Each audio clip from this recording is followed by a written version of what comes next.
Yes, indeed. A very good morning, good afternoon, or good evening, wherever you find yourself. Welcome to eBusiness Connect. Yep, connect, communicate, collaborate with me, Sedley, and our special guest presenter, Teresa B. Cyrus from Track Creations 4E. And if you're with us live this afternoon, then a very good afternoon to you. It's 5:34 p.m. UK local time and 12:34 on the east coast of the United States, where Teresa Cyrus joins us from Pittsburgh, Pennsylvania. Yep. And today we're looking at Microsoft 365 OneDrive and Microsoft 365 SharePoint. Basically, where files are stored in Microsoft 365.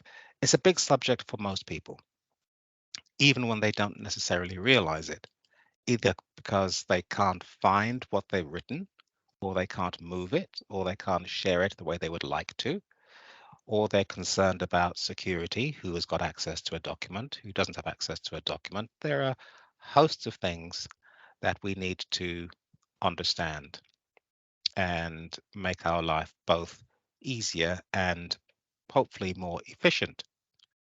So, as we do nowadays, every 2 weeks, we have Teresa B. Cyrus with us. And she describes herself as being an extrovert technology professional, where I have to agree, especially with the professional part.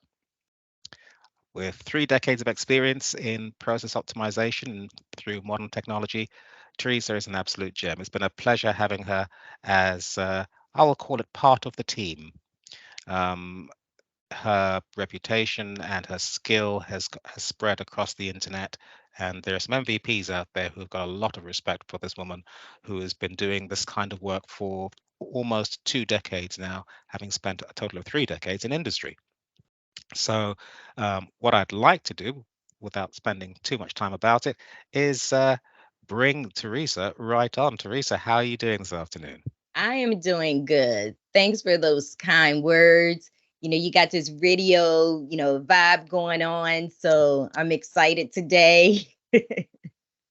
Absolutely. So, what are we going to be talking about today? I know that we've got this whole OneDrive and SharePoint thing going on, and you and I are both pretty passionate about it. So, what's the story going to be? We're going to talk about, where files are stored on OneDrive, Teams and SharePoint. Like you had said, we get a lot of questions all the time. I hear things like, I spend way too much time, looking for my files on OneDrive, or they're just not sure where, when, and where to save either on OneDrive or Teams or SharePoint. So that's what I'm going to cover today. That's terrific. Okay, that's fantastic. So, what I will do, like most people, I got opinions on just about everything, including SharePoint and OneDrive. So, if I get involved with what's going on at some point, then do forgive me. It's just sheer excitement. Um, but let me just hand over to you initially as we are getting into the habit of doing and let you take this away. So, yes, Teresa B. Cyrus from Track Creations 4E, where files are stored. Teresa, over to you, my dear. Very good. Can you see my screen? It is absolutely perfect. Very good.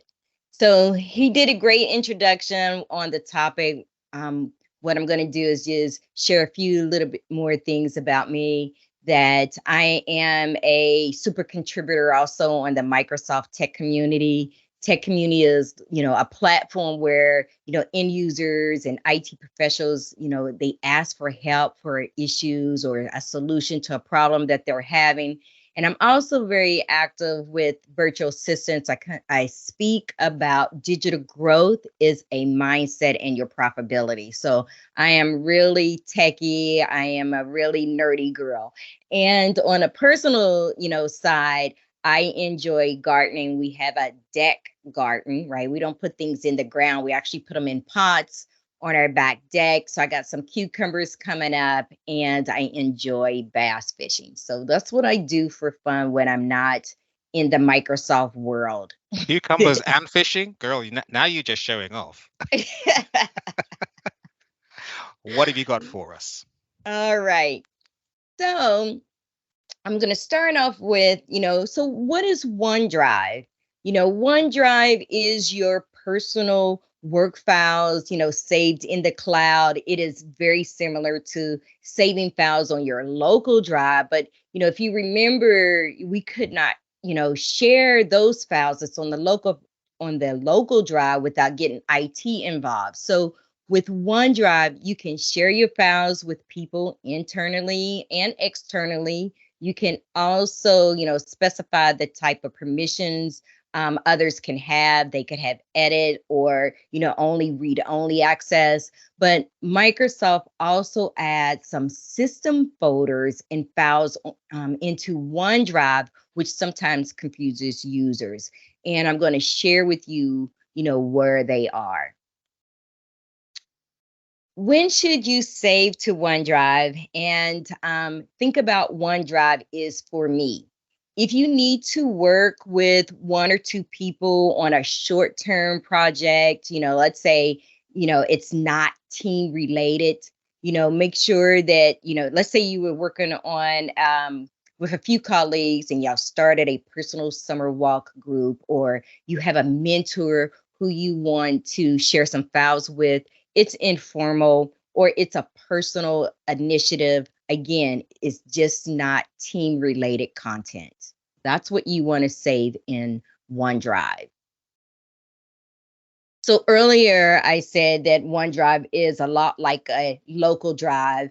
In this graphic, you'll see Microsoft create some system folders. There's files that you create may be stored in OneDrive's root directory. You may create some custom folders, and these files are also displayed on Microsoft 365 homepage. So, developing a file management system is highly recommended to improve, your daily workflow. So let's look at these a little bit more closely.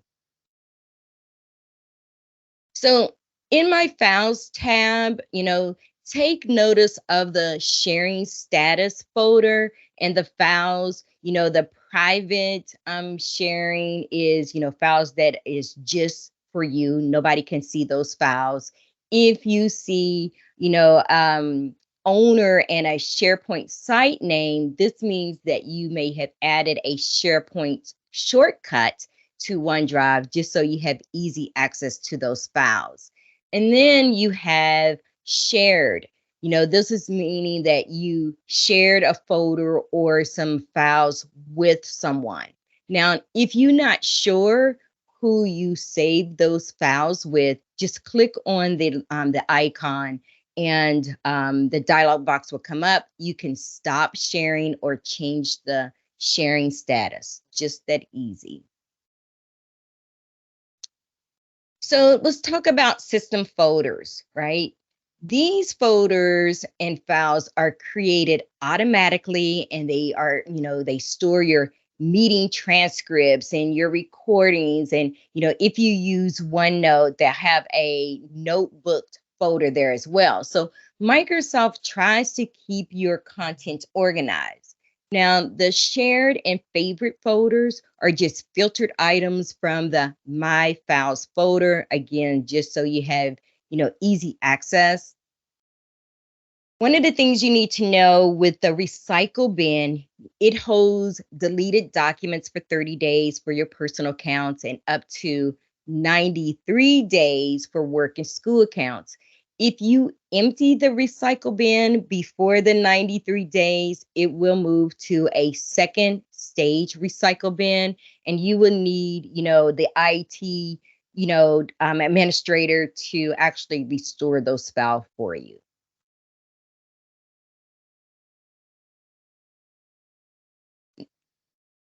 Another system folder that you should know about and pay close attention to this one is the Microsoft Teams chat files. So, what happens here is anytime you post any files, in the chat, right? So left navigation, you have your chat in the tab. These are files and that you may upload in here. They are also available in a files tab. So one of the things that you really need to be careful and watch out for Microsoft just actually copied those files out of the chat and copied them into the Files tab.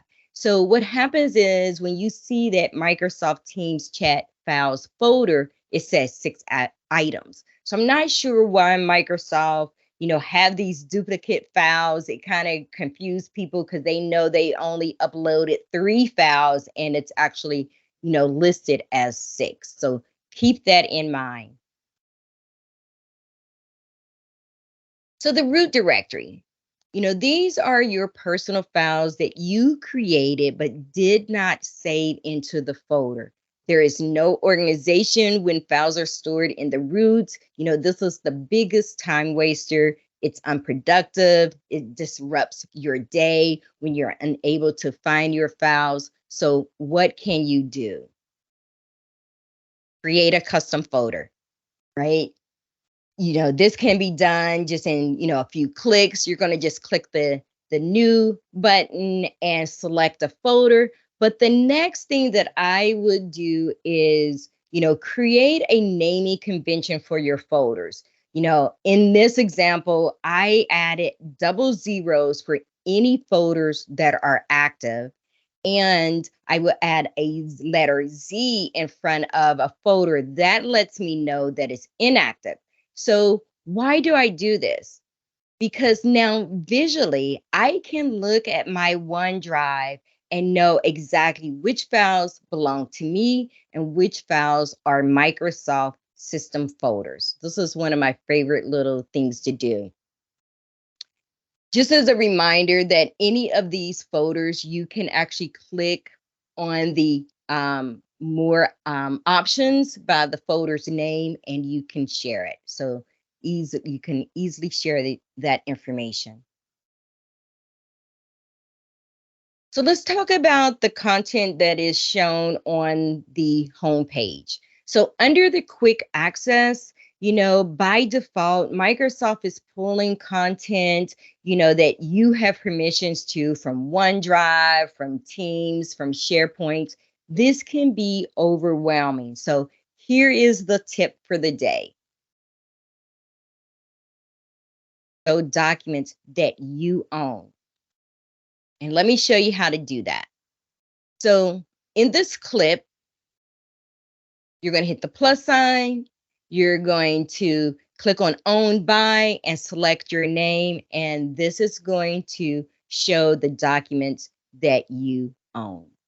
Pretty neat. Okay. So now you know how, when, and where the OneDrive documents are stored. Let's cover some of the best practices. So we talked about, saving your files is a better way to manage your files. You can find them so much easier. Developing a naming convention for your folders help you organize your folders in a visual way.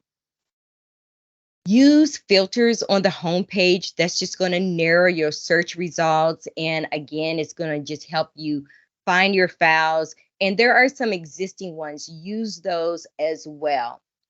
Now, I didn't talk about search, but if you know the file's name, go ahead and use the search functionality. Again, it's going to cut down time for you looking for a file. And then lastly, when all possible, for all team-related content, you should save it to SharePoint, and we'll talk about that a little bit later on. Okay, so what is Teams? So Team is a hub site, for team members to collaborate and communicate in one common place, right? You and your colleagues have designated channels within Teams to share files. You can chat, you can, make calls and conduct meetings. And, Teams does so much more, but we're focusing on the files. But when a team site is created, a person will be assigned as the site owner to manage and grant permissions to others. So in some cases, you may be just a contributor or a visitor with read-only access to a team site. But just remember when with OneDrive, you are the site owner. So keep that in mind. So what types of files should you post on Teams? And I'm going to shock you with this recommendation: as little as possible, right? This suggestion has been debatable, but I want you to hear me out first. Try to limit the number of Office 365 files. These are your Word, Excel, and PowerPoint images, PDF files. Limit that in Teams. They should be saved on a SharePoint repository library. Only Teams system-related files like transcripts and recordings should be stored here.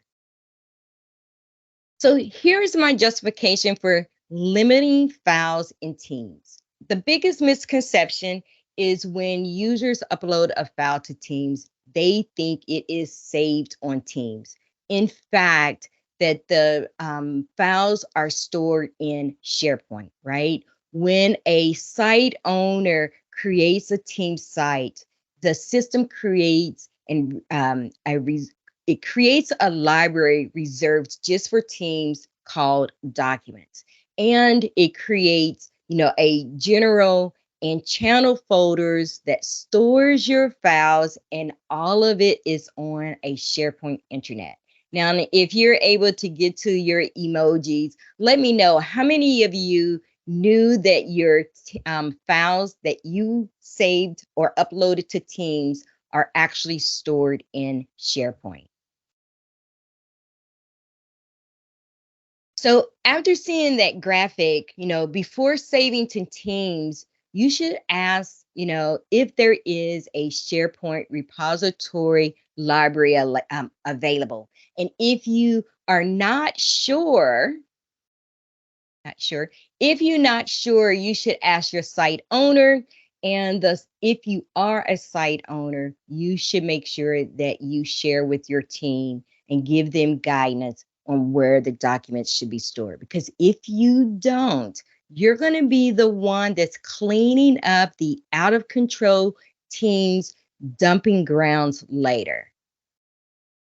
So let me bring that graphic to life. So just quickly, a Teams review of its structure. We have the top level, which is the team site. We have our channels that the site owner may have created. But when it comes to, a team site, it by default, it has a general channel. It cannot be deleted. And in this example, I want you to notice that Adele, under the Post tab, had added a budget expectation document here. So when you click on the Files tab, what's going to happen is you're going to see this path. You're going to see a document library. You're going to see that general folder and all the content that's in that folder. Again, this is SharePoint. One of the things I wanted you to also take note, because I'm gonna show this to you a little bit later on. This budget expectation file, notice that it has an October 2021 modified date and a version 1. So we're gonna come back to that a little later. So let's look at this in SharePoint. So we're going to navigate to SharePoint in this clip. From the Files tab, we're going to open up SharePoint, and you're going to see that path.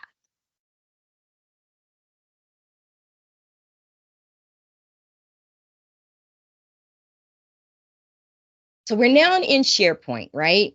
So again, she's going to click on the document, that general folder, and here is all the content. A couple of things I want you to make note of in this SharePoint site. Notice in the left navigation, we have that Documents Library. And again, here is the general folder with all that content.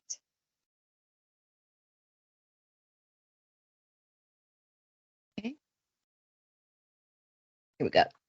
So now that I'm back in Teams, one of the things I want you to also be aware of, so we talked about the general folder. Now we have, or a general channel, we have the safety project in the training channel, right? So just like the general tab, if you go to files, you're going to see, whatever content that you uploaded in the post.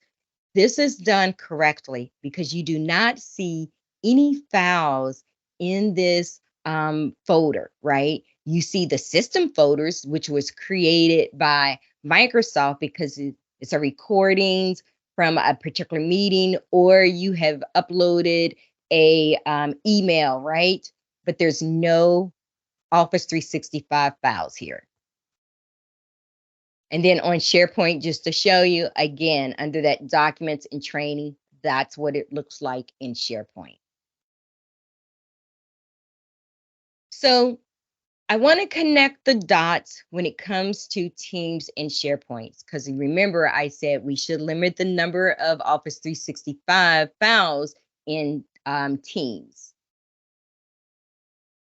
But what is SharePoint?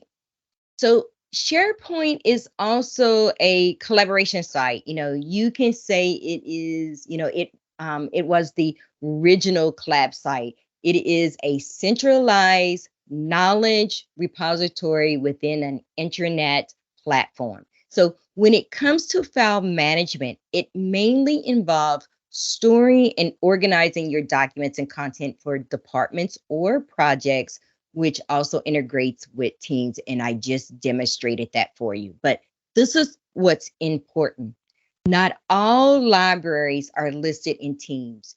You can post links or add, tabs to that location in your team site for easy access, but I would not recommend posting files. So let's look at this graphic again, right? So we have that internet, document repository. Again, try to save your files here as much as possible. Sedley and I were discussing some of the advantages, and one of them is you can assign metadata to a dedicated library, whereas, with the document, library, it's for generic purposes. And metadata allow us to create filters and views so we can look at our information.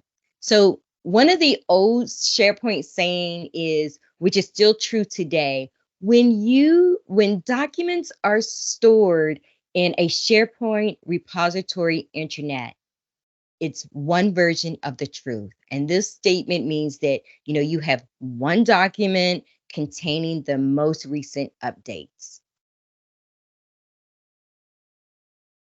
So in this, on this slide, you have the SharePoint internet site. Here's the home page. Notice up here, I have that track creations. And if you look at this little icon next to it, it's letting me know that there is a team site associated with it. And in the left navigation, we've already talked about the documents is reserved for Teams, but the one in the green box, these libraries are not shown in Teams, right? These are that, first choice designated libraries where you should store your files. So take note of the safety budget library. So there's that document for budget expectation. Notice here that we have a different modified date, which is July, and a different version. So in the example that I showed you earlier, where Adele had uploaded or posted that document in Teams, it was a standalone document because it's actually stored in this SharePoint, in this documents library. And so you have a second copy here. And so think about if you had a, colleague in the Microsoft Teams and actually access the wrong document. It's just a waste of time. So always make sure you store your files in the right location.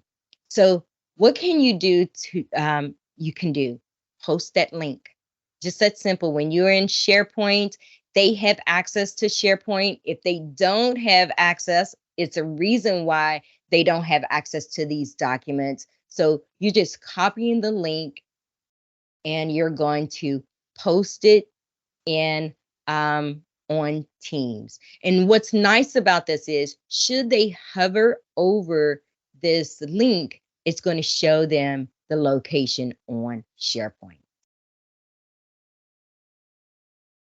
So let's talk about the best practices for Teams in SharePoint. So in Teams, the goal is to collaborate with your team and ensure that they have access to the most recent files, right? So take time to really understand and share with your team members where their files are stored.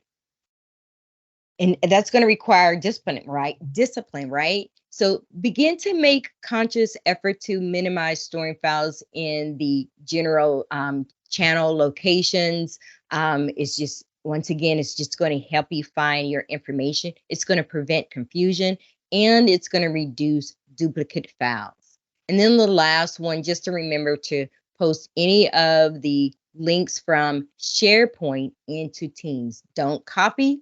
Do not create there. Do not move. Just paste the link. Okay, so here is the takeaway. So we address common concerns from business professionals and end users about file organization in Microsoft 365. By understanding the storage locations and utilizing the best practices that I recommended, you can greatly enhance your file management and collaboration within OneDrive and Teams. Again, take the time to familiarize yourself with the file structure and promote SharePoint as the primary storage for team-related content. And you can streamline your workflow and improve your efficiency, right? So go work your magic. So I'll open up, that's all I have for you today. I'll open up for any questions. I will just share with you that I do actually have 2 videos on my YouTube channel that cover OneDrive, in a little bit more detailed, as well as a live demo versus the slides that I showed you today, as well as one for Teams and SharePoint. Again, there's a live demo that you will have access to. So are there any questions? All right, I'll take a look and see if there's anything in the chat, because I can at least look and see.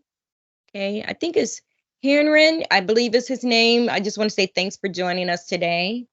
And looks like in the chat that Sedley had also posted the link to the video. So what are your thoughts, Sedley? Are you going to limit the number of files that you save in the team site? Well, it's been a really interesting conversation that we've had in the last 24 hours. Yes.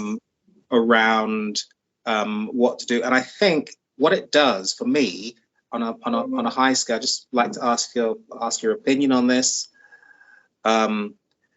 It is really interesting for people to have an understanding of, from a user perspective, not as a technician, not as some kind of engineer, but from a user perspective. It's kind of the difference between a driver and a mechanic. You absolutely don't have to be a mechanic to understand how to drive a car properly.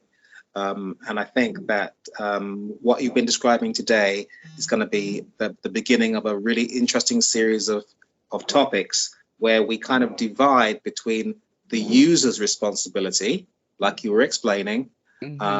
So where does somebody store their own files, as opposed to the tech department's responsibility, where maybe they create channels or they create different folders and that kind of thing in the background for the users to make use of. And I think that there's a big conversation to be had around user responsibility. I think I'll use that expression. Does that make sense? Yeah, when I work with with the client, work with clients and with the site owners, I really stress that they, take the time whenever they onboard a new, team member to let them know where to store their files. Because, what happens is Teams is becoming the dumping grounds, right? And then they end up having to go behind everyone and try to clean up to make sure that they have access to the right information. Like the example that I gave in the presentation, if you got a new team member who's actually going through Teams searching for a file or hit that file tab, and they are starting to update the wrong version, the wrong document, it's just a waste of time. It's frustrating. So, discipline is the key. It is the key. They have to teach them up front, right? Before, don't let it get out of control. And now you want to come up with a system. Well, yeah. And a lot of times that's what happens, right? Once they get burned, right? Once they get burned, they're like, I'm not going to do that again. Absolutely. I think that is so true. I think what we've done, and just for those that are listening on YouTube a little bit later on, today is Wednesday, the 12th of July, 2023. And here at eBusiness Connect, we have Teresa B. Cyrus from Track Creations 4E, who has really brought a wealth of fresh air. I would call it a wealth of fresh air into the whole environment, because here in London, we speak to, from eBusiness Connect's perspective, we deal with a lot of small business clients, by which I mean sort of 50 users or less. Mm-hmm. And I think that in many cases, that the issues that you've been bringing to the table today, they are representative of a much bigger issue, if that makes any sense. Mm-hmm. In terms of, so I guess what I would call digital literacy. In other words, simply what do the icons on your screen mean? Like you said, if you store something in one place, who has got access to it? Do you have access to it? If you store the same thing or you choose to share that with somebody else, and that share word is such a big word, because what are you sharing? Are you sharing a link to the original document so that everybody has one source of truth? Or are you sharing a copy of the document? Right. And in that example, if you are a new team member, you wouldn't know. I see, budget expectations. I thought I was working from the right document, right? And I'm not realizing that there is a SharePoint site. And again, if you are a contributor to a team site, just stop and send a chat, right? Send a chat to your site owner saying, hey, where should I share this file? Is there a SharePoint repository library where this document should go, right? Before you just upload. Teams are so easy to use, and we encourage people to share, information in Teams, but just be careful when you share your Office 365 files. I think last night we were even talking. Last night we were even talking about, what happens if, you come across a document on the internet, it's a reference document that you want to share, time out, still ask your site owner if there is a reference library on SharePoint where that document, really should live. And in my previous life, working for another company, some of our libraries had retention policies on those reference documents, SharePoint document libraries. So just keep that in mind. Yeah, I think that's probably one of the most important things that people can do is basically ask for help. And what do we say in sales back in the day? If you assume you're making an ass out of you and me. Yeah, exactly. And I think there's a lot of assumption that we do in the Microsoft space. because these services and tools and platforms have clearly been around for a very long time. So very often there's an assumption. I think there are two assumptions that get made. I don't know what you think. I think the first assumption that gets made quite a lot is as follows, and that is that what people do. There we go. I got myself back again now. I disappeared for a while.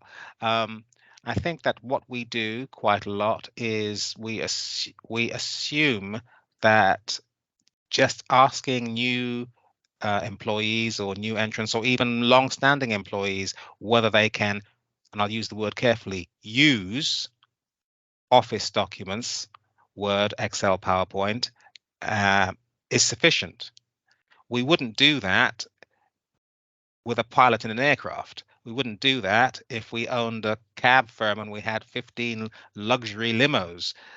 You've got a driving license, but have you ever driven a limo before? And let me make sure we put you through the upskill process to drive a limo, because it's got more responsibility. It's a bigger vehicle. You have more people in it. You're sharing things. And I think that we often make the mistake of not going down the what I would call the track creations 4E route.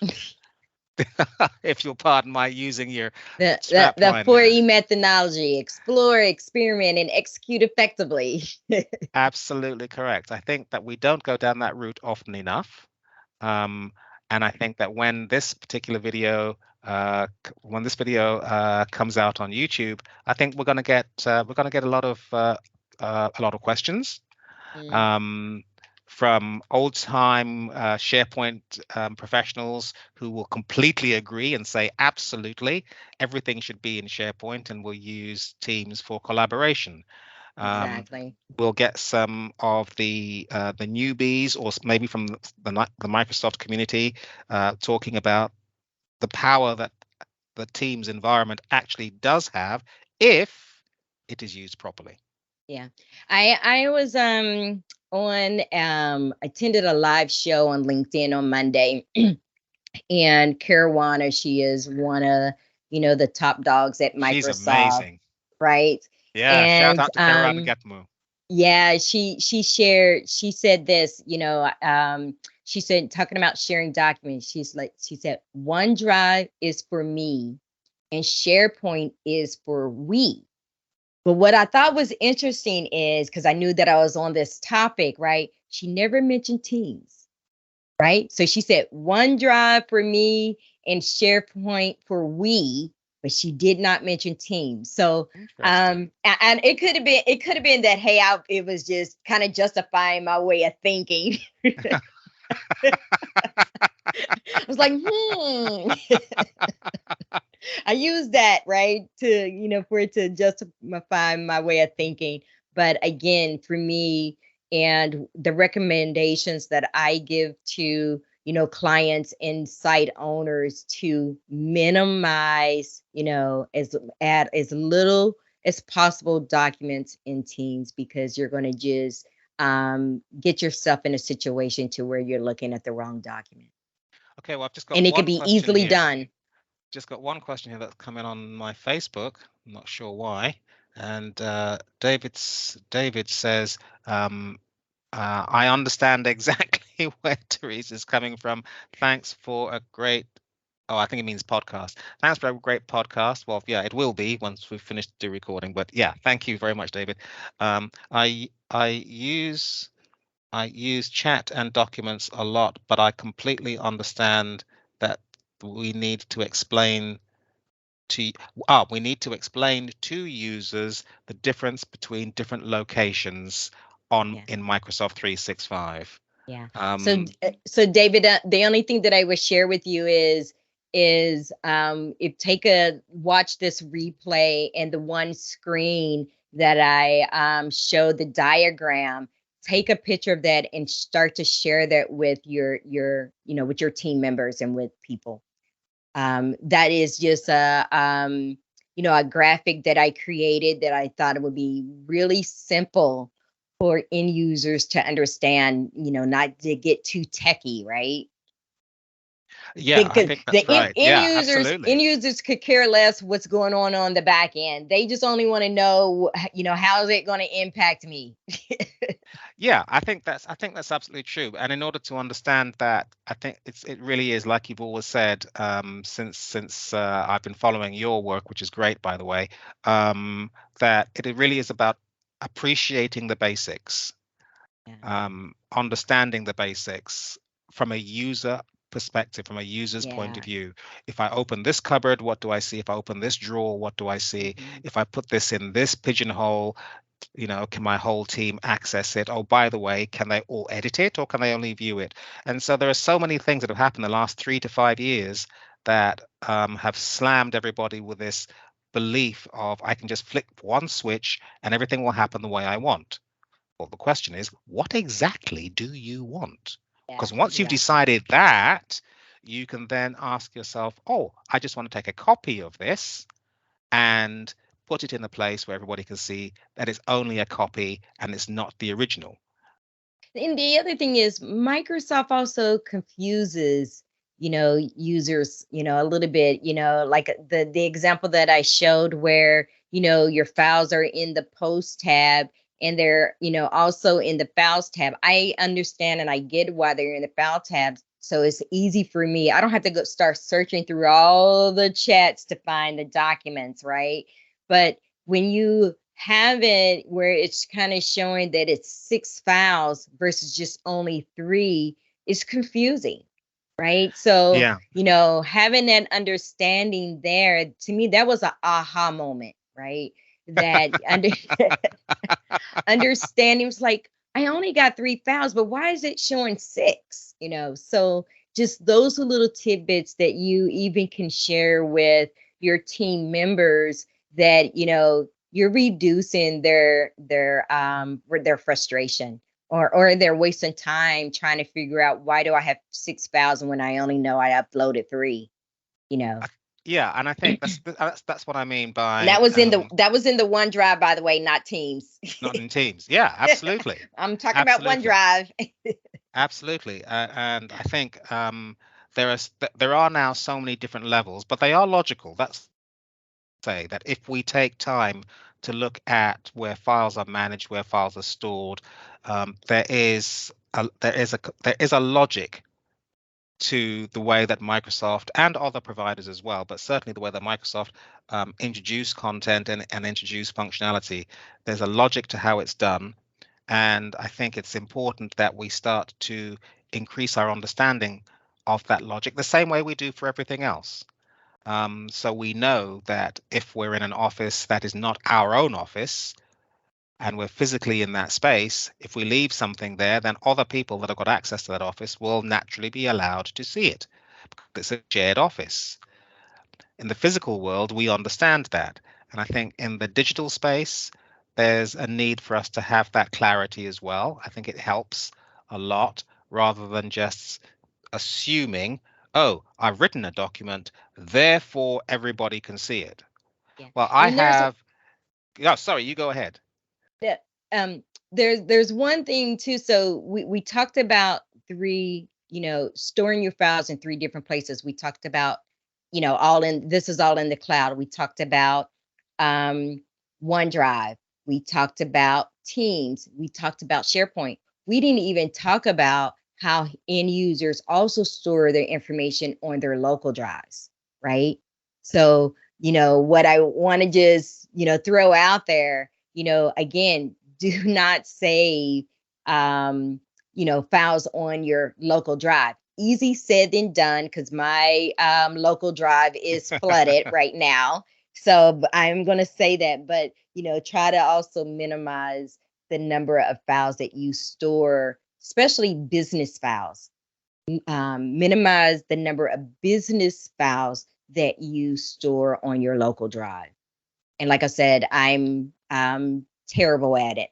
I need to practice what I preach on when it comes to that local drive. I I I hear think you that was very practicing what you white. preach. Practice what you preach. I think that's a very, very fair thing to say.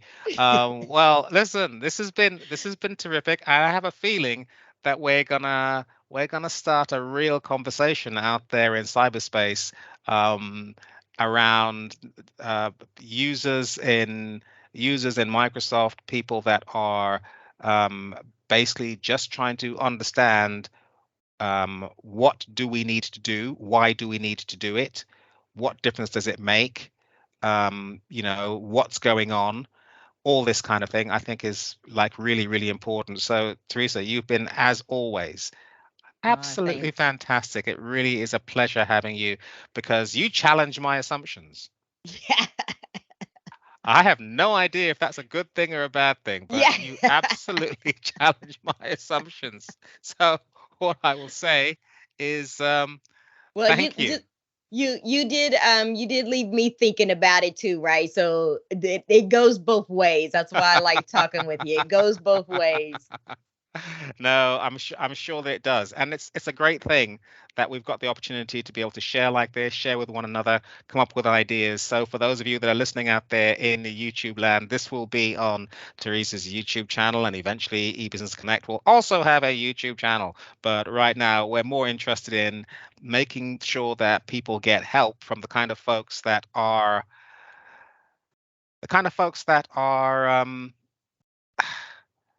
shall we say, the best of the best of the best. And we're very fortunate, both MVPs, long-term specialists, people that have been in industry for a long time, people that have been using these tools. And myself and Teresa have a kind of hope that we'll be able to introduce some of these voices in the coming months into some of these conversations. So that will be absolutely terrific. But in the meantime, yes, continue to connect, continue to communicate, continue to collaborate. If you'd like to get in touch with Teresa at Track Creations 4E, that's all you have to do. It's on your screen right now, trackcreations4e.com, and of course, ebusinessconnect.co.uk. My name has been Sedley. This is Teresa B. Cyrus, and we'll see you guys in a couple of weeks. You guys take care. Thank you so much for joining us. It's been absolutely fantastic. Take care. All the very best. Bye, Teresa. Bye-bye.